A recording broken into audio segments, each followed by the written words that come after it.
आज हम लोग देखेंगे रेस एंड एथनिसिटी। तो शुरुआत करते हैं। ये कोड है जो नील आर्मस्ट्रांग ने दिया था। It's one small step for man and one giant leap for Mankind.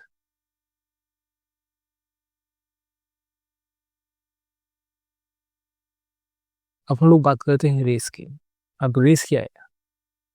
Race का यहाँ मतलब है नस्ल, यानी कि ह्यूमन पॉपुलेशन। जो ह्यूमन पॉपुलेशन है वो अलग अलग नस्लों में बटी हुई है। तो ये उसी के बारे में बात करते हैं। Race refers to a classification of human being based on physical attributes such as skin color, hair pattern, nasal index, shape of eyes और etc. रेस क्या है? ये ह्यूमन क्लासिफिकेशन है किसके ऊपर? फिजिकल एट्रीब्यूट्स के ऊपर, यानी कि जो उनकी शारीरिक बनावट है उसके ऊपर। जैसे ये स्किन का रंग क्या है, बालों का पैटर्न क्या है, उनकी नाक कैसी दिखती है, उनकी आंखों का शेप कैसा है, और भी कई तरीके के पैरामीटर्स हैं। Earlier, race is identified as a white, black, and yellow. The concept of race emerged as scientific attempt at the classification of the human population in the 17th century in Europe.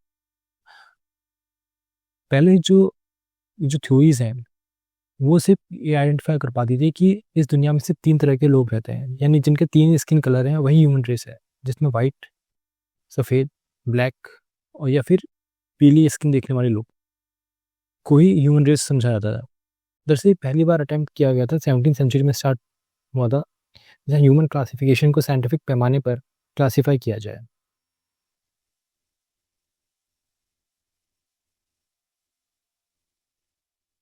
एक German anthropologist हुआ करते थे, ब्लूमबैच। उन anthropologist ने अपनी book में the natural varieties of Mankind ने 5 तरह से ह्यूमन को आइडेंटिफाइज किया। उन्होंने कहा कि इस दुनिया में 5 तरह के ह्यूमन नस्लें हैं। उन्होंने बताया कि एक कॉकेशियंस होते हैं, यानी कि कॉकसॉइड, दूसरे हैं नेग्रोइड, थर्ड मंगोलॉइड, मलयन और अमेरिकन इंडियन, जिसे हम रेड इंडियन बोलते हैं, नेटिव अमेरिकन भी बोलते हैं। यहाँ पर इंडियंस का मतलब भारत के लोगों से नहीं है, ये वहाँ के मूल निवासी थे अमेरिका के।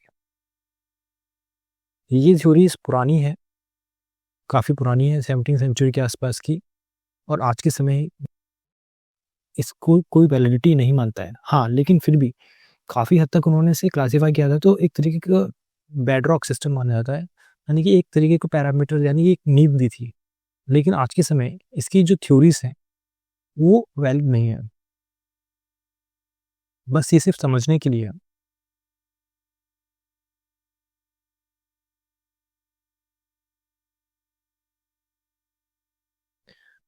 अगर हम देखें मैप के हिसाब से, तो जो वाइट स्किन के लोग वो यहाँ रहते हैं यूरोप में, कॉकेशियंस। येलो स्किन के लोग यहाँ रहते हैं, जैसे मंगोलॉइड कहते हैं। मलयन लोग साउथ ईस्ट एशिया में रहते हैं। ब्लैक लोग यहाँ रहते हैं, नेग्रोइड्स अफ्रीकन कॉन्टिनेंट में। नेटिव अमेरिकन यहाँ पर रहते हैं।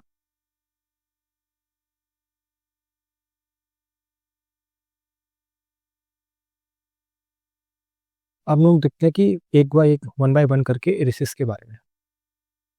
सबसे पहला आता है कॉकेशियन रेस। इनका ओरिजिन कहाँ है? इनका ओरिजिन है कॉकेशियन माउंटेन्स, जिसे आज हम लोग मॉडर्नली जॉर्जिया कहते हैं। ठीक है, ये यूरोप और एशिया के बीच में एक देश है, जॉर्जिया, ये, और वहाँ पर कॉकेशियंस माउंटेन है। ये ब्लैक सी और कैस्पियन सी के आसपास आपको ये देश मिल जाएगा। तो वहाँ जाता है कि वहीं पर ही पहली बार कॉकेशियंस पैदा हुए थे, जिनकी स्किन कलर वाइट है, नाक पतली है देखने में, उनकी चिन यानी कि ठुड्डी काफ़ी प्रोमिनेंट है, विजिबल है, साफ। उनका स्किन लाइट स्किन है। इसकी जो लाइट स्किन की होने की वजह से है कि वो ठंडे इलाकों में रहते थे, इसी वजह से उनका रंग सफ़ेद पड़ने लग गया, क्योंकि वो सफ़ेद रंग ज़्यादा से ज़्यादा सूरज की जो किरणें हैं, यूवी रेज को एब्जॉर्ब करना चाहते हैं, ताकि उनके अंदर जो विटामिन की जो डिफिशियंसी है, जैसे विटामिन डी वगैरह, उसे वो एब्जॉर्ब कर पाएँ और अपना मेटाबॉलिज्म और न्यूट्रिशन की कमी को पूरा कर पाए। तो इस वजह से उनके अंदर ये लाइट स्किन का नेचुरल एवोल्यूशन हुआ।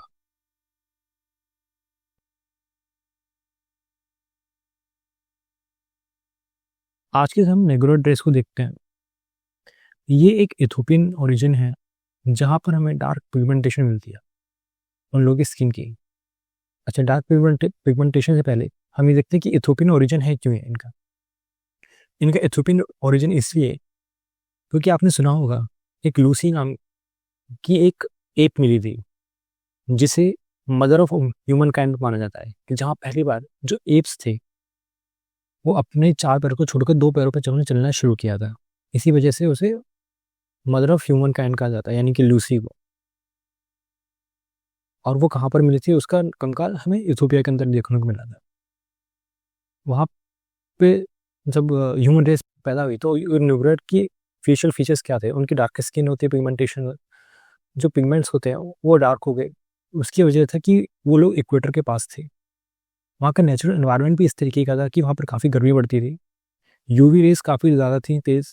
तो अपनी बॉडी को बचाने के लिए पिगमेंट कलरेशन की इतनी ज़्यादा अल्ट्रावायलेट रेज वहाँ आ रही थी, तो बॉडी अपने आप काली होती चली गई। उस काले होने की जो सबसे बड़ी वजह थी कि जो इतनी ज़्यादा एक्सेसिव रेज उन्हें आ रही है वो उतनी अमाउंट में उन्हें मिली जितनी की बॉडी की ज़रूरत है, ना कि एक्सेस हो जाए। इसी वजह से उनकी बॉडी का रंग काला पड़ गया। बस यही एक वजह थी ताकि वो अपने आप को स्किन कैंसर से बचा पाए। और ये हमारी बॉडी के एक इवोल्यूशन है, ह्यूमन इवोल्यूशन का।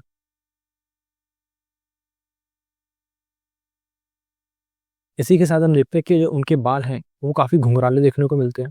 उनके बाल भी इसी वजह से कम है, नेचुरल अडेप्टेशन की वजह से।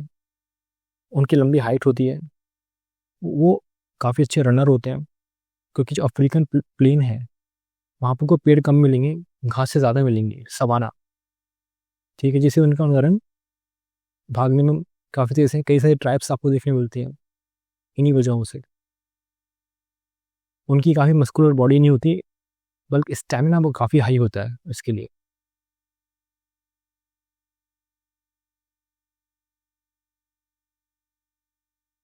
अब हम देखते हैं मंगोलियन ट्रीज। ये मंगोलियन कहाँ मिलते हैं आपको, ये एशियन ओरिजिन के अंदर मिलेंगे, एशिया के अंदर चाइना, जापान, कोरिया, मंगोलिया, इन सबको। इनकी जो स्किन है वो लाइट स्किन होती है, जिसे हम येलो स्किन भी बोलते हैं।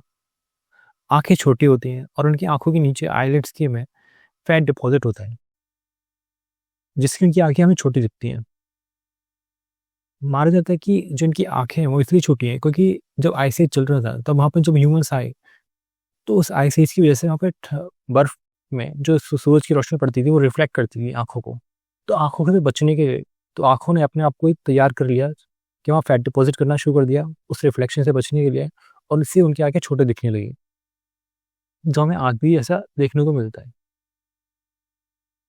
ये भी एक तरह का अडेप्टेशन है जो हमें यूवी लाइट्स को देखने को मिलता है डेजर्ट और हाई एल्टीट्यूड एनवायरनमेंट के अंदर, जहाँ पर स्किन सूरज की रोशनी को ग्रहण करने के लिए अपने आप को लाइट स्किन में तब्दील कर देती है। आंखें छोटी हो जाती हैं, चेहरा भी उसी तरीके से हमारा बदल जाता है, शरीर पर जो बाल हैं वो कम हो जाते हैं। और इसी के साथ ही ये भी माना जाता है कि बहुत सारे जो मंगोलॉइड्स होते हैं उनके अंदर स्मेल नहीं होती बॉडी की, यानी कि अंदर पसीने में स्मेल नहीं आती। इसकी वजह ये है कि यहाँ पर जो आइस एज था कि जहाँ इलाका ठंडा होगा वहाँ पसीना नहीं आएगा, तो पसीना नहीं आएगा तो वहाँ पर उसके बॉडी के अंदर जो फंगस है, जो पसीने में स्मेल इसलिए आती है क्योंकि शरीर के अंदर फंगस होता है जो सिर्फ ह्यूमन बॉडी के साथ अडेप्ट कर गया है। तो जब वहाँ वो था ही नहीं तो इस तरीके से बॉडी के अंदर स्मेल भी आना बंद हो गई। तो ये एक और फीचर है उनका।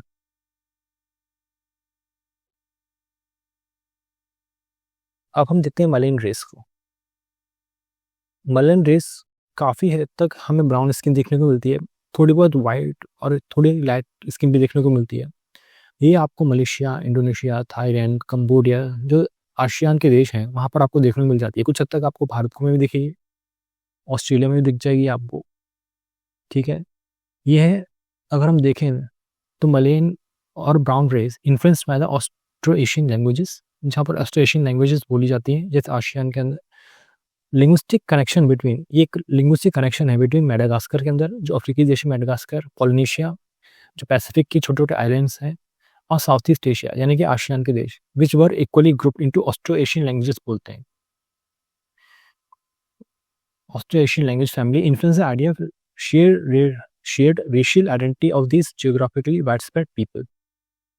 यानी कि ये लोग ज्योग्राफिकली काफ़ी फैले हुए हैं, मैडागास्कर से होते हुए साउथ ईस्ट एशिया और पोलिनेशिया तक, जहाँ पर ये लोग ऑस्ट्रो एशियन लैंग्वेजेस की फैमिलीज बोलते हैं। उनकी ग्रुप कर दी गई इनकी लैंग्वेजेस को ऑस्ट्रो एशियन लैंग्वेजेस।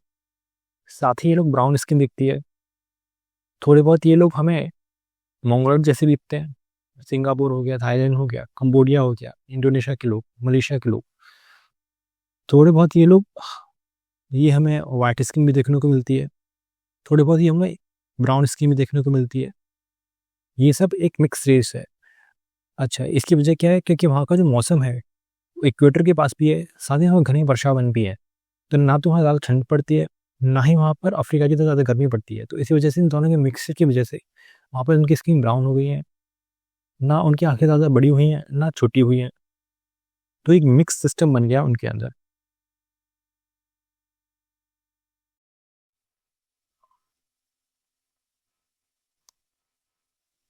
अब बात करते हैं नेटिव अमेरिकन्स की, यानी कि रेड इंडियंस। इनकी जो ओरिजिन है वो साइबेरियन एंसेस्ट्री है, यानी कि एशिया से ही है। ये लोग इंडिजिनस पीपल थे साइबेरिया में, जो वहाँ से आए थे, जो अमेरिका में पहुँचे। ये लोग कहाँ रहते थे? ये लोग साइबेरिया में रहते थे। ये अमेरिका तक पहुँचे कैसे? ये जैसे ब्रिंशिया लैंड ब्रिज। ऐसा माना जाता है कि जो अर्ली ह्यूमंस थे, जब आइस एज चल रही थी, हम सब जानते हैं कि रशिया और अमेरिका के बीच में बेरिंग स्ट्रेट है।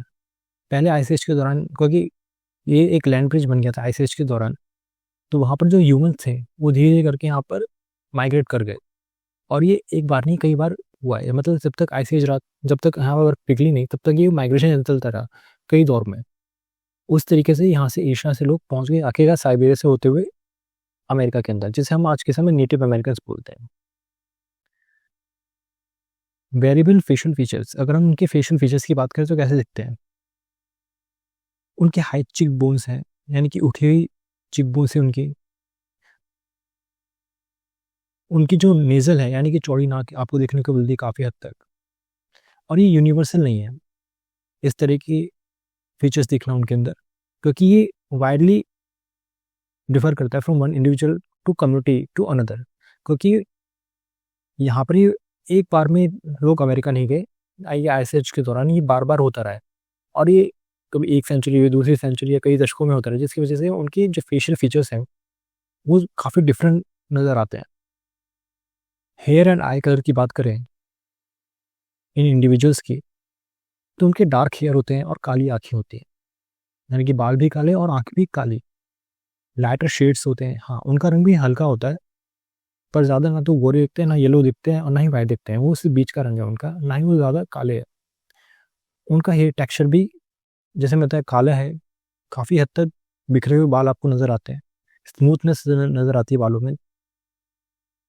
इनकी डिफरेंट एंसेस्टर बैकग्राउंड्स हैं और जेनेटिक वेरिएशन है। आपको काफ़ी जेनेटिक वेरिएशन भी देखने को मिलेगा, क्योंकि ओवर द पीरियड उन्होंने माइग्रेशन किया है। अलग अलग आपको एंसेस्टर्स देखने को नजर आते हैं बैकग्राउंड में, नॉर्थ अमेरिकन, सेंट्रल में और साउथ अमेरिकन में, जिसमें से हम सब जानते हैं कि एक माया सभ्यता भी है, जैसे काफ़ी होते हैं। रेड इंडियंस भी हैं जो अमेरिकन्स में पाए जाते हैं। साउथ अमेरिकन्स में अलग एंसेस्ट्री है। और आज भी समय काफ़ी ज़्यादा आपको इंडिजिनस पीपल दिख जाएंगे, जंगलों में रहते हैं, जो अमेजोन जंगलों में है, वहाँ आपको बड़ी तादाद में अब भी छोटे छोटे ट्राइब्स के पीपल दिख जाएंगे। अगर आप कोई भी डॉक्यूमेंट्री देखेंगे तो आज भी वो लोग जंगलों में रहते हैं। जैसे अफ्रीका में रहते हैं, भारत में भी बहुत सारे लोग आज के दिन जंगलों में रहते हैं, जो आउटसाइड वर्ल्ड से कभी कनेक्ट नहीं करते, कभी कभार ही वो कनेक्शन होता है। आज भी वो प्रिमिटिव तरीके से रह रहे हैं।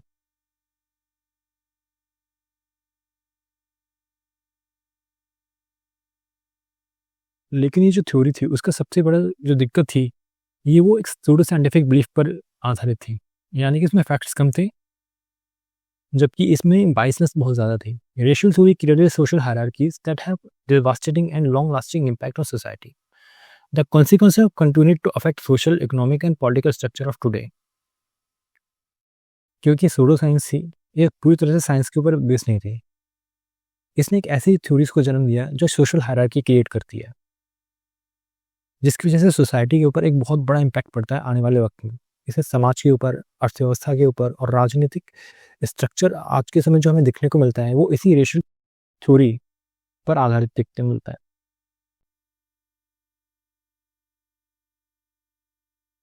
अब हम देखेंगे कि इस रेशियल थ्योरी का इम्पैक्ट क्या हुआ। Major social impact of racial theory. इस रेशियल थ्योरी ने पहले तो जस्टिफाई कर दिया कि एक्सप्लॉयटेशन एंड कॉलोनिज्म, क्योंकि पहले से सोडो साइंस पर आधारित थी, तो उसने जस्टिफाई किया कि एक्सप्लॉयटेशन किया जा सकता है और नई नई कॉलोनियाँ बनाई जा सकती हैं by the Europeans.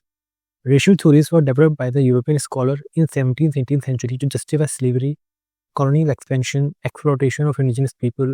Idea of non-European people were biologically inferior provided a moral excuse of denying them basic human rights and seizing their land and resources. क्योंकि फ्लॉट थ्योरी थी, जहाँ पर जो कॉलोनियल जो यूरोपियंस थे उन्होंने कॉलोनियल पावर्स ने अपना को एक्सपेंशन करने के लिए इसे एक एक्सक्यूज की तरह इस्तेमाल किया कि हम एक सुपीरियर रेस है और ये हमारा मोरल राइट है कि हम लोग जो इन्फीरियर रेस है उनकी रिसोर्सेस को, उनकी ज़मीन को लें और उसे अपने तरीके से अपने इम्प्रूवमेंट के लिए इस्तेमाल करें। ये एक तरीके का, और उनके जो ह्यूमन राइट्स हैं उनको वायलेशन हो, ये तरीके जस्टिफिकेशन है जहाँ पर वो स्लेवरी, एक्सपेंशनिज्म और एक्सप्लॉयटेशन को जस्टिफाई कर रहे हैं कॉलोनियल पावर्स, जो यूरोपियन पावर्स हैं।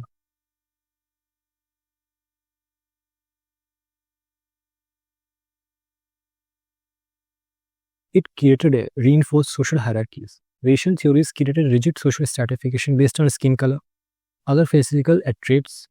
This was used to create hierarchies that concentrated power, wealth, and opportunities among the dominant racial group, while relegating minority group to the bottom tiers of society.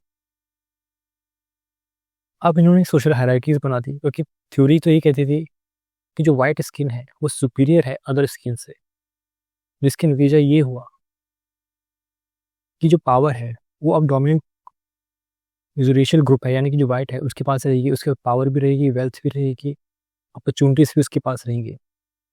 जबकि जो दूसरी minorities group है वो society में निचले दर्जे पर रहेंगी, उनके पास ना तो पावर होगी, वेल्थ होगी और ना ही अपॉर्चुनिटीज होगी। It embedded the racism into social institution.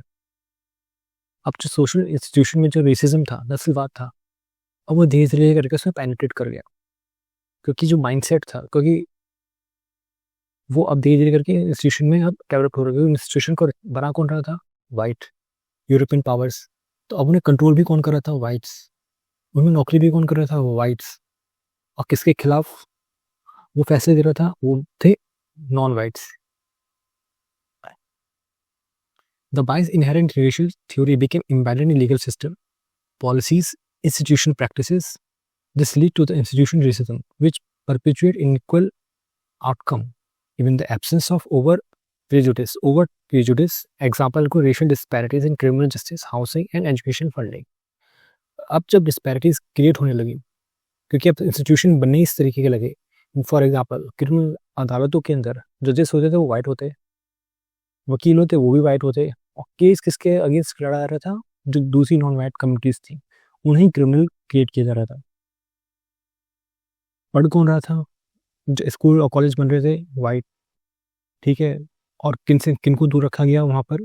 Non whites को, कि वो ना पढ़े उनके साथ, अगर पढ़े भी तो हमेशा वहाँ पर वाइट्स की ग्लोरिफिकेशन हो कि जो कॉलोनियल पावर्स हैं वो कितने बेहतर हैं, बढ़िया है, ये बताया जाए, जबकि दूसरी जो रेस हैं उनके डिग्रेड किया जाए उन्हें। तो एक तरीके से सिस्टमैटिकली अब सोशल इंस्टीट्यूशंस के अंदर अब इसे इम्बेडेड किया जाने लगा वाइट्स को और रेशियल थ्योरीज को, कि किस तरीके से वो सुपीरियर हैं बाकी रेस से।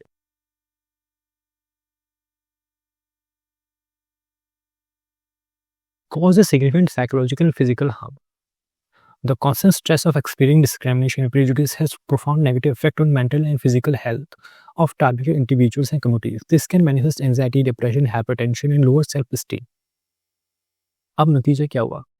अब जो माइनॉरिटी रेशियल ग्रुप्स थी जिनके ऊपर अब राज किया जा रहा था, अब तो उन्हें हमेशा ही एंजाइटी होने लगी, डिप्रेशन में जाने लगी, हाइपरटेंशन होने लगा, सोल सेल्फ स्टीम यानी कि सेल्फ रिस्पेक्ट भी नहीं बची थी। जिससे उनकी फिजिकल और मेंटल हेल्थ पर भी असर पड़ रहा था, क्योंकि वो हमेशा ही अपने आप को इन्फीरियर समझते थे। वो अपने आप को काबिल नहीं समझते थे कि पढ़ लिखें, उन्हें अपॉर्चुनिटीज मिलेंगी या कभी भी वो समाज में उठ नहीं पाएंगे इन यूरोपियन पावर्स के अगेंस्ट, कि वो इतने सुपीरियर हैं, बेहतर हैं, वो राजा बनने के लिए आए हैं। अब इन्हें ये कौन समझाए, उन बच्चों को कौन समझाए जो छोटी एज में है? वो हमेशा इन लोगों को अपना एक देखते थे कि ये लोग कितनी अच्छी ज़िंदगी जी रहे हैं, और वो भी सोचते थे कि काश हम भी इनके घर में ही अगर पैदा हुए थे तो हमें भी ये सब मिलता। इसी वजह से अब उन कम्युनिटीज़ के अंदर इस तरह की चीज़ें देखने के लिए, जहाँ उन्हें एंग्जाइटी होने लगी, डिप्रेशन होने लगे, हाइपरटेंशन होने लगा, लोअर सेल्फ स्टीम से, क्योंकि अब तो ना कि उनका जॉब थी, ना सेल्फ रिस्पेक्ट बची, ना अब उन्हें अपॉर्चुनिटीज़ मिली। Perpetually economic inequality, a racial theory fueled discriminatory practices created and reinforced economic disparities, include denying minority group access to fair wages, job opportunities, housing, leading to persistent wealth gap and passed down through generation. अब racial theory का नतीजा ये हो कि अब income inequality आ गई, क्योंकि अब नो माइनॉरिटीज, ना तो उनके पास काम था, अगर काम भी था तो उन्हें फेयर वेजेस नहीं मिलती थी, नौकरियां तो थी ही नहीं, अपॉर्चुनिटीज भी नहीं थी, घर भी नहीं थे उनके पास, जिसकी वजह से जो वाइट थे और जो नॉन वाइट थे उनके बीच में इनकम गैप बढ़ता चला गया। नतीजा ये हुआ कि जो नॉन वाइट थे वो परपेचुअल पॉवर्टी में फंस गए, कि एक बार आप पॉवर्टी में फंस जाए तो बड़ा मुश्किल होता है कि आप उस पॉवर्टी को तोड़ पाए, बहुत मुश्किल होता है। तो अभी generation to generation pass on होंगे ये इनकम इनक्वालिटी।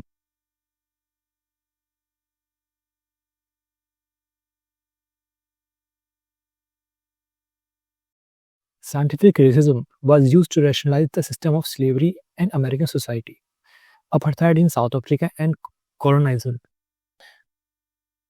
इसका मतलब यह है कि इस सूडो थ्योरी को, जो रेशियल थ्योरी थी, सूडो थ्योरी थी साइंटिफिक, उस थ्योरी को बेस बनाकर स्लेवरी को जस्टिफाई किया गया अमेरिका के अंदर, नस्ल भेद को जस्टिफाई किया साउथ अफ्रीका के अंदर, कॉलोनियलिज्म यानी कॉलोनियल एक्सपेंशन किया यूरोपियंस ने, इसी को जस्टिफाई बनाकर, जिसे हम वाइट मैंस बर्डन थ्योरी भी कहते हैं, कि जिसका मतलब था कि अनसिविलाइज्ड लोगों को सिविलाइज्ड करो, और सिविलाइज्ड कौन करेगा? वाइट, और अनसिविलाइज्ड कौन थे? Non white. लेकिन आज के समय जो मॉडर्न वर्ल्ड है उसने आफ्टर वर्ल्ड वॉर इस थ्योरी को पूरी तरह से नकार दिया। सेकेंड वर्ल्ड वॉर के बाद इस थ्योरी को पूरी तरीके से साइंटिफिक बनाने के लिए जो कम्युनिटी थी, जो साइंटिफिक लोग थे, एंथ्रोपोलॉजिस्ट थे, साइंटिस्ट थे, उन्होंने काफ़ी काम किया और उन्होंने एक नतीजे पर पहुंचे कि रेस नाम की कोई खास चीज़ नहीं होती। हम जिस इलाके में रहते हैं वो हमारी नेचुरल बनावट है, उस जगह के हिसाब से हमारी बॉडी ढल गई है। दूसरा, हमारे अंदर जो डिफरेंसेस हैं, हमारे शरीर में तो दोनों देखने में अलग हो सकते हैं, लेकिन हमारा जो दिमाग है वो एक जैसा ही काम करता है ह्यूमंस का।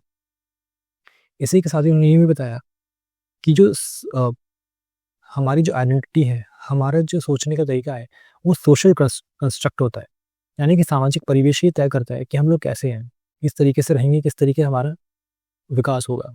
उसमें हमारे रेस का, हमारे नस्ल का कोई भी लेना देना नहीं होता कि हम कैसे दिखते हैं, क्या रंग है, क्या सर का साइज़ है, कैसी आँखें, इसका कोई लेना देना नहीं है। ये प्योरली फिक्शन है, यानी कि सिर्फ सोशल कंस्ट्रक्ट ही तय करता है कि हम लोग कैसे बनेंगे आगे और क्या होगा हमारा। In America, the civil rights movement 1960 led by Martin Luther King Jr. Consequently, various legislation were passed to mitigate and eradicate racial distinction, especially against black people in America.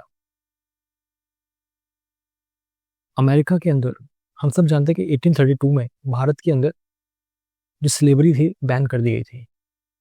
इसी तरह अमेरिका के अंदर अब्राहम लिंकन ने जो है अपने यहाँ पर ब्लैक्स को जो रिलीज़ कर दिया था और उन्हें इक्वल सिटीज़न डिक्लेयर कर दिया था कि वो अब भी वहाँ पर भी स्लेवरी नहीं है, अब वो भी अब इक्वल सिटीज़न है अमेरिका में वाइट्स की तरह। इसने बहुत प्रोफाउंड इम्पैक्ट किया ब्लैक्स की ज़िंदगी में। हाँ, लेकिन अभी भी उन्हें कॉन्स्टिट्यूशनली तो बराबर का दर्जा दे दिया था, लेकिन अभी भी ऐसे बहुत सारे कानून थे जो उनके अगेंस्ट काम कर रहे थे। ठीक है, तो उसी को देखते हुए वहाँ पर अमेरिका में सिविल राइट्स मूवमेंट शुरू हुआ। इसकी कहानी है कि वहाँ पर एक लेडी हुआ करती थी, रोज़ा पार्क। तो वो बस में ट्रैवल कर रही थी अल्बामा स्टेट के अंदर, तो वहाँ पर जो रूल था, कानून था कि जब कभी कोई व्हाइट पैसेंजर आएगा तो जो ब्लैक पीपल है उन्हें उठ के उन्हें सीट देनी पड़ेगी, यानी कि अपनी सीट से हट जाएगा और प्रेफरेंस व्हाइट लोगों को मिलेगी, जो अपने आप में डिस्क्रिमिनेटरी था। ये बिल्कुल वैसा ही था जिस तरीके से गांधी जी पीछे मार्टिसबर्ग जो रेलवे स्टेशन पर उन्हें बाहर निकाल दिया गया था फर्स्ट क्लास टिकट होने के बावजूद, क्योंकि वो एक ब्राउन स्किन थे और उनको जो था एक वाइट पीपल को बैठना था। सेम यहाँ पर भी रोजा पार्क के साथ होता है। रोजा पार्क रिफ्यूज़ कर देती है, अपनी सीट नहीं देती, जिसकी वजह से वहाँ पर झगड़ा बढ़ जाता है और उन्हें इसके लिए, क्योंकि कानून के नज़र में तो उन्हें कानून तोड़ दिया था और जब कानून तोड़ा था उन्हें जेल हो गई इसके लिए, जिसकी वजह से वहाँ पर एक वाइड स्प्रेड प्रोटेस्ट क्रिएट हो गया पूरे अमेरिका में। वहाँ पर एक लीडर वगैरह थे मार्टिन लूथर किंग, जो एक बहुत बड़ा फेस बने ब्लैक राइट्स मूवमेंट में, यानी सिविल राइट्स मूवमेंट में, जहाँ पर ब्लैक्स को बराबरी मिले और जो इस तरीके के जो लॉस बना रखे हैं अमेरिका के अंदर अलग हर जगहों पर, वो खत्म किए जाए और ब्लैक्स को भी वाइट के बराबर इक्वल राइट्स मिले। Consequently, various legislation were passed, mitigate the elected racial distinction, with especially against black people in America. इसकी वजह से फ़ायदा ये हुआ इस पूरे मूवमेंट का कि जो लेजिस्लेशन है अलग अलग स्टेट्स में पूरे अमेरिका में पास होने लगे, जिससे जो रेशियल डिस्टिंक्शन है बिटवीन ब्लैक या फिर कहें तो अगेंस्ट वाइट, यानी कि नॉन वाइट और वाइट के बीच में ख़त्म हो और अमेरिका के अंदर इक्वली इस्टेब्लिश की जाए, स्पेशली जो ब्लैक पीपल जो बहुत समय से इनक्वालिटी फील कर रहे थे। Du Bois wrote that racism in America was not the labor of individual but it's institutional and systematic. Du Bois बताते हैं कि अमेरिका के अंदर रेसिज्म आपको इंडिविजुअल लेवल पर तो देखने को नहीं मिलता, बल्कि वो आपको इंस्टीट्यूशन और सिस्टमैटिक वे में ही देखने को मिलता है। यानी कि आप इंडिविजुअली तो वहाँ पर आपको लगता है कि सब कुछ ठीक है, लेकिन जैसे ही आप इंस्टीट्यूशंस के अंदर पहुँचते हैं तो आपको लगता है कि वहाँ पर कितने बड़े पैमाने पर आज के समय भी आपको रेसिज्म फेस करना पड़ता है। कि अगर आप वाइट नहीं है, अगर आप नॉन वाइट हैं, तो आपको एजुकेशन अपॉर्चुनिटीज हासिल करने में कितनी मुश्किल होती है, जॉब लेने में, एक अच्छी जॉब पाने में कितनी मुश्किलें होती हैं कि वो आपको सिर्फ हमेशा ही वाइट नज़र आएंगे सारी ऊंची पोस्ट पर। जितने भी क्रीमी पोजीशन है वहाँ वाइट्स मिलेंगे, बिजनेस में भी आपको वाइट्स मिलेंगे। तो ऐसे में जो नॉन वाइट होते हैं उनके लिए एक तरीके का बैरियर क्रिएट हो गया है कि वहाँ तक पहुँच नहीं पाते, और ये इंस्टीट्यूशनल है, हर इंस्टीट्यूशन में इस तरीके का देखने को मिलता है और ये सिस्टमेटिक भी है। यानी कि जो वाइट है वो हमेशा ही दूसरे वाइट को रिकमेंड करता है ऊपर पोजीशन के लिए। वो बहुत कम ही होता है कि एक वाइट नॉन वाइट को प्रमोट करे ऊपर आने के लिए।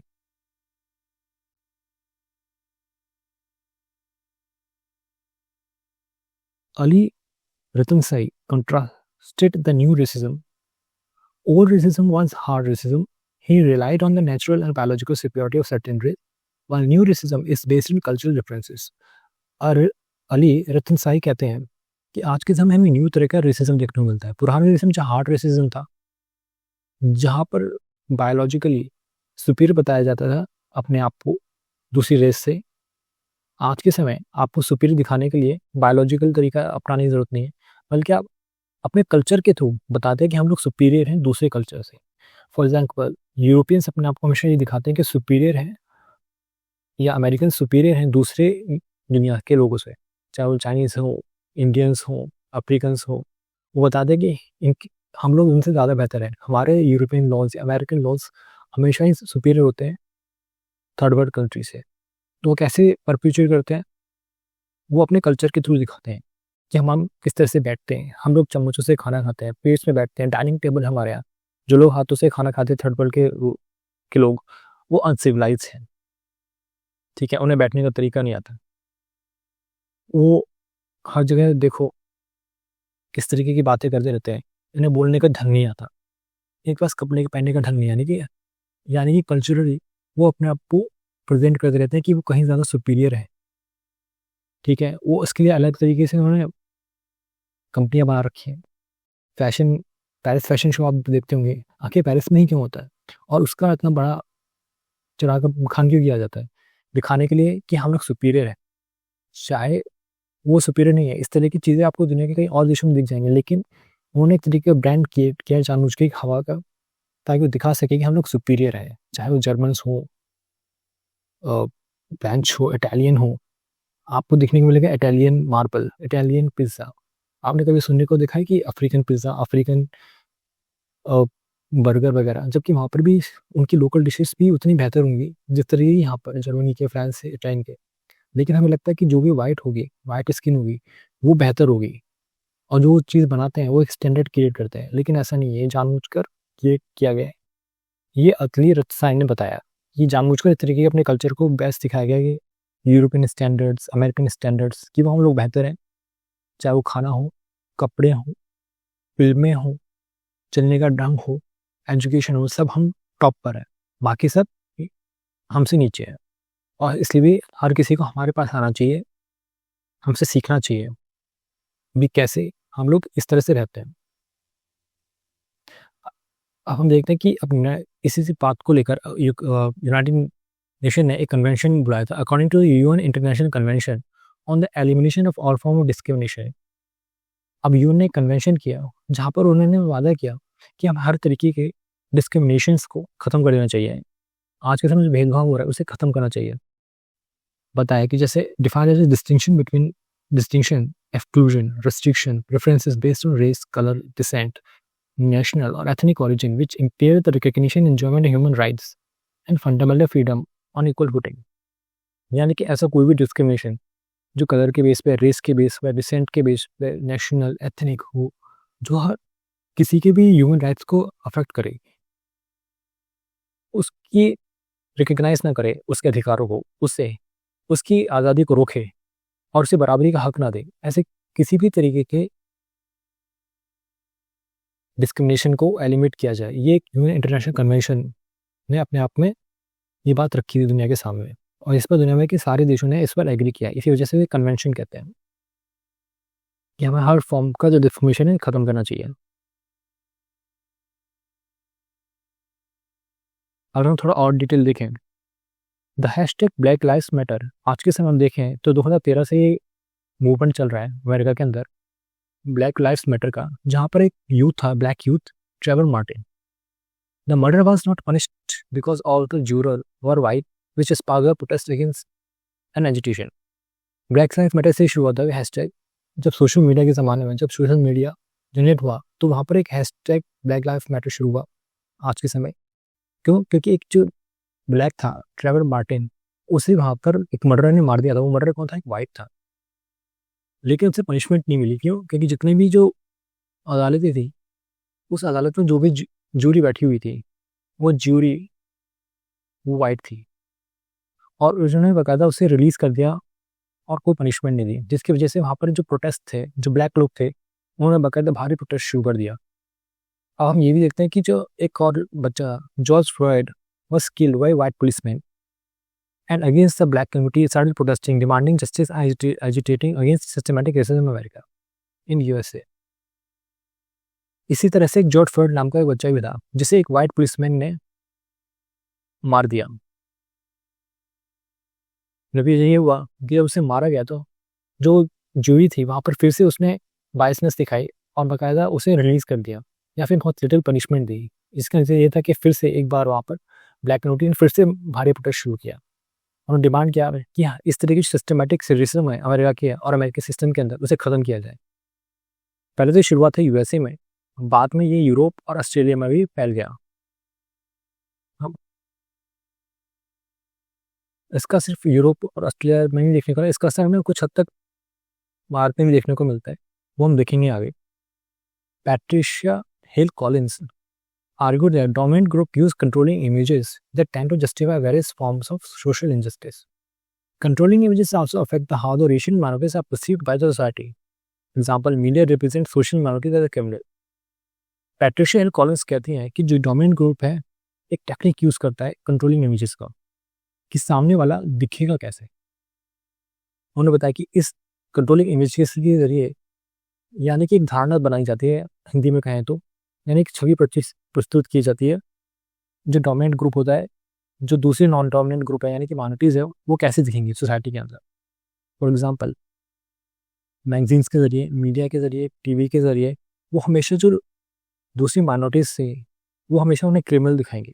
जैसे जो वाइट लोग थे, वो जब टीवी पर आते हैं तो हमेशा ब्लैक के बारे में दिखाएंगे कि ये जो ब्लैक होते हैं वो क्रिमिनल्स ही होते हैं, वो ड्रग स्मगलर ही होते हैं, ह्यूमन ट्रैफिकिंग करते हैं, हथियारों की को ही स्मगल करते हैं, वही सबसे ज़्यादा क्राइम करते हैं, वही चोरी करते हैं, थेफ्ट करते हैं। और ये बता कौन रहा होता है? जो टीवी एंकर्स होते हैं। वो टीवी एंकर्स कौन होते हैं? वाइट्स होता है। वो टीवी चला कौन रहा होता है? उसके मालिक होते हैं टीवी के, वो भी वाइट्स होते हैं। ठीक है, और किसके अगेंस्ट बात कर रहे होते हैं? ब्लैक्स के भी थे। और किन्हें सुपीरियर दिखा रहे होते हैं? कि वाइट्स। वाइट मतलब हम तो कोई बुरा काम करते ही नहीं है, सारे काम ब्लैक्स ही करते हैं या नॉन वाइट्स ही करते हैं। सारी प्रॉब्लम इन नॉन वाइट्स की वजह से ही है हमारी कंट्री के अंदर।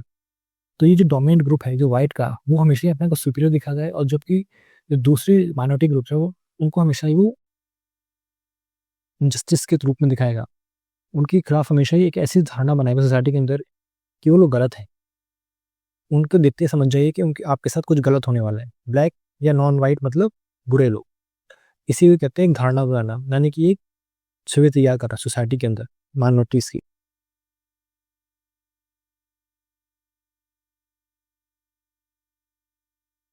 अब हम भारत की बात करें तो भारत में भी race conscious society that affect social life profoundly सचल। भारत में भी रंग भेद या नस्ल भेद को हम लोग रंग भेद में तब्दील कर देते हैं। यानी कि भारत में जो ज़्यादातर लोग हैं वो नस्ल को रंग में तब्दील करते हैं। इसी वजह से हमारे नस्ल भेद और रंग भेद पैरेलल या सिनोनिम्स ही चलते हैं, यानी एक दूसरे के पर्यायवाची हैं नस्ल और रंग। वो कैसे काम करते हैं? वो बताया कि हमारे यहाँ पे जो ब्यूटी है is equal to fair skin. यानी कि हमारी जो सुंदरता को, यानी कि अगर आप गोरे होंगे तो आप ज़्यादा खूबसूरत हैं, समाज में आपको ऊंचा दर्जा मिलेगा। इस तरीके से हमारे यहाँ परसीव किया जाता है। फॉर एग्जाम्पल, भारत के अंदर कहा जाता है कि जो एक कहावत है कि एक लड़के को अगर एक महिला चाहिए, यानी कि एक वाइफ चाहिए, तो वो कैसे होनी चाहिए? सुंदर, सुशील और संस्कारी। यानी कि संस्कार तो सबसे आखिर में चाहिए, मतलब समाज को संस्कार तो लड़की में सबसे आखिर में चाहिए। दूसरे नंबर पर सुशील होनी चाहिए, यानी कि सिंपल होनी चाहिए। और सबसे पहले क्या होना चाहिए? सुंदर होनी चाहिए। यानी कि सुंदरता तो सबसे पहले होनी चाहिए, उसके अंदर संस्कार हो जाए भाड़ गया। ये तो हमारे यहाँ की फ्लैटी धारणा है। ठीक है, उसी तरह से लड़कियों के में धारणा ली है कि आपको एक राजकुमार आएगा, घोड़े पर बैठकर आएगा। और राजकुमार कैसे दिखता है? वो गोरा दिखता है। तो हमारे यहाँ पे धारणा ही ऐसी बनाई गई कि गोरा मतलब सुपीरियर, बाकी जो गोरे नहीं होते वो इन्फीरियर होता है। आपने तो ये सुना भी होगा कि गोरे लोगों को कई तरह कहा जाता है कि गोरे लोग कोई भी कपड़े पहने वो अच्छे दिखते हैं। ऐसा थोड़ी होता है कि कोई भी कपड़े पहने वो अच्छे दिखते हैं, लेकिन हमारे पे धारणा बनाई जाती है। और हमेशा दिखाया जाता है कि जो ब्राउन स्किन है या सांवले लोग हैं वो उन्हें कैसे कपड़े पहनने चाहिए। ब्लैक कपड़े नहीं पहनने चाहिए उन्हें, डल कपड़े नहीं पहनने चाहिए, हमेशा ऐसे कलर देखने चाहिए यहाँ पे उनकी स्किन खिले। इस तरह की बातें करते हैं, जबकि ये पूरी तरह से रॉन्ग है। इस तरीके से हमारे यहाँ पे ब्यूटी स्टैंडर्ड सेट कर दिए गए सोसाइटी के अंदर। हमारे देश के लोगों को नए नक्श से कोई मतलब नहीं है, बस गोरा होना चाहिए। ये एक धारणा बना दी गई है हमारे देश। In mass media fair skin is consider beauty like film series and ads. आपने कंसिडर किया होगा कि हमारे देश में जो हीरोइंस हैं, हीरोज हैं, टीवी सीरियल्स हैं, एड्स में जो भी लोग आते हैं वो कितने उन्हें गोरे दिखाया जाता है। अगर गोरे भी नहीं है तो उनका मेकअप भी या लाइटिंग भी ऐसे कर दी जाती है कि जिससे वो गोरे ही दिखे। आपने ये भी महसूस किया होगा जो एनिमेशन है हमारे, यानी कि जो कार्टून्स होते हैं वहाँ पर भी गोरे ही स्किन के बच्चे दिखाए जाते हैं, एनिमेशन तैयार किए जाते हैं। आपने कितने देखे होंगे जहाँ ब्राउन स्किन बनाया गया है? बहुत कम। अगर ब्राउन स्किन दिखाया गया तो हमेशा उसे दुबला पतला या उसे धोती पहनाए हुए दिखाया जाएगा कि उसने धोती पहन रखी है, बाल कटे हुए हैं उसके सर के, टकला है वो, गरीब है, ना जाने क्या क्या है, उसी तरीके दिखाएगा। जितने भी कार्टून्स होते हैं हमारे यहाँ पर, फिल्म्स हैं या सीरियल्स हैं, वहाँ पर सिर्फ आपको गोरे लोग ही नजर आएंगे। यानी कि टीवी पर जो एंकरिंग करते हैं, जो हम न्यूज़ पढ़ के सुनाते हैं, टीवी एंकर्स, न्यूज़ एंकर्स, वो भी आपको गोरे ही नजर आएंगे। बहुत कम होगा जहाँ पर आपको सांवले लोग नजर आएंगे। ठीक है, तो ये भी बड़ा सिस्टम हो गया है कि जहाँ पर सिर्फ और सिर्फ सफ़ेदी को ही ज़्यादा महत्व दिया जा रहा है। आपको बहुत कम लोग नजर आएंगे जहाँ पर आपकी जो महिला आपको सांवली दिखे, सीरियल्स में सांवली दिखें, एड्स में दिखें, यहाँ तक कि न्यूज़पेपर मैगजीन्स के अंदर भी। यानी कि जो लोग एचआर वगैरह में बैठते हैं, आप सोचिए वहाँ पर भी आपको गोरे ही लोग बैठाए जाते हैं, या फिर इतना मेकअप करवाया जाता है कि वो आपको गोरे ही नजर आए। ये ना डिसहार्टनिंग है सोचते हुए कि भारत की एक बड़ी आबादी जो वाइट नहीं है, मिक्स रेस है हमारे देश की, जहाँ पर आपको अलग अलग तरह के रंग के लोग मिल जाते हैं। वहाँ पर सिर्फ आप एक रंग को ही प्रेफरेंस दिए जा रहे हैं। उनके टीवी पर अगर आप कभी एड्स देखते हैं तो हमेशा वो गोरा होने की क्रीम बताते रहते हैं कि ये लगा लो, नेचुरल लगाओगे, सिंथेटिक लगाओगे, ना जाने क्या-क्या गोरा बनाने के लिए। जबकि हम समझ जाते हैं कि गोरा नहीं बना जा सकता क्योंकि ये जेनेटिक है और जीन्स नहीं बदले जा सकते। लेकिन फिर भी ज़बरदस्ती हमारे यहाँ पे देश में क्या आता है, जब ये ब्लैक राइट्स मूवमेंट चल रहा था, तो भारत में एक कंपनी थी, उस पर भी इसका असर पड़ा, जिसका नाम है फेयर एंड लवली। बाद में जिसने अपना नाम बदलकर फेयर एंड ग्लो कर लिया। क्यों किया? क्या ज़रूरत थी? भारत में तो सबको गोरा ही होना है, तो इस नाम क्यों बदला? दरअसल इसकी वजह है इसी कंपनी का नाम, जिसका नाम है यूनिलीवर। मैं ये बता दूँ, ये यूनिलीवर की जो कंपनी है, वही बनाती है फेयर एंड लवली या फेयर एंड ग्लो। और ये यूनिलीवर कंपनी कौन है? अमेरिकन, ये ब्रिटिश कंपनी है। तो जब ये ब्लैक राइट मूवमेंट मतलब फैला, तो ये वहाँ हर जगह फैल गया जहाँ पर भी वाइट लोग करते हैं या वाइट कंट्रीज डोमिनेशन है। तो नतीजा ये हुआ कि वहाँ पर भी प्रेशर पड़ा कि वो इस फेयर एंड लवली को बदलकर फेयर एंड ग्लो करे। मुझे तो आज भी इस नाम में प्रॉब्लम नज़र आती है कि फेयर एंड ग्लो, ग्लो का मतलब भी तो वाइट ही होता है। तो बस उन्होंने पर्यायवाची शब्द ढूंढ लिए, बल्कि है ये काम वही कर रही है, गोरा बनाने का। Cases of discrimination against black Africans in India, वो भी आपको काफ़ी देखने मिलते हैं। जो भारत में जो ब्लैक अफ्रीकन्स रहते हैं, जो बच्चे पढ़ने आते हैं या टूरिस्ट पर आते हैं, तो हम उन्हें किस तरीके से देखते हैं? मैं उन्हें सीट नहीं देते, उनके पास खड़े नहीं होते, उन्हें हमेशा ही इंटीरियर समझते हैं। अ, उन्हें हम लोग निग्रो कहते हैं, चिढ़ाते हैं, काला काला कहते हैं। ये भी एक बड़ी समस्या बन गया। हम भारत के लोगों को भी काला ही कहते हैं, उनको भी काला कहते हैं। ये अभी अजीब सी विडंबना बन गई है कि हम काले लोगों को हमेशा ही एक डिग्रेडेशन की नज़र से देखते हैं, जिसकी वजह से वो भी बहुत सारे डिफिनेशन फेस करते हैं। North east people were attacked and taunted in Delhi and Bengaluru. Delhi और बेंगलुरु जैसे के अंदर जो नॉर्थ ईस्ट से लोग आते हैं, उन्हें जिंकीस कहते हैं। उन्हें घर नहीं मिलता, टॉन्ट मारे जाते हैं, चाइस कहा जाता है। तो एक बड़ी अजीब सी विडंबना है भारत के अंदर, जहाँ पर इतनी अलग तरह के वैरायटी के लोग रहते हैं, उसके बावजूद कुछ डोमिनेंट ग्रुप इस तरीके से पेश करते हैं कि जो अलग डोमिनेंट ग्रुप है वो इन्फीरियर है और हम लोग सुपीरियर है। भारत के अलग अलग राज्यों में आपको देखने को मिल जाएंगे। Many scholars argue that origin of caste discrimination based on the race. बहुत सारे स्कॉलर्स ने कहा है कि जो भारत में जो कास्ट डिस्क्रिमिनेशन होता है, उसके जो ओरिजिन है वो रेस है, यानी कि नस्ल है। Dalit scholar to draw parallels between the caste and blacks who face discrimination. जो दलित स्कॉलर है, वो भी पैरेलल ड्रॉ करते हैं कि जो कास्ट भारत के अंदर डिस्क्रिमिनेशन फेस करती है और अमेरिका में जो ब्लैक डिस्क्रिमिनेशन होते हैं, उनमें कितनी ज़्यादा समानता है।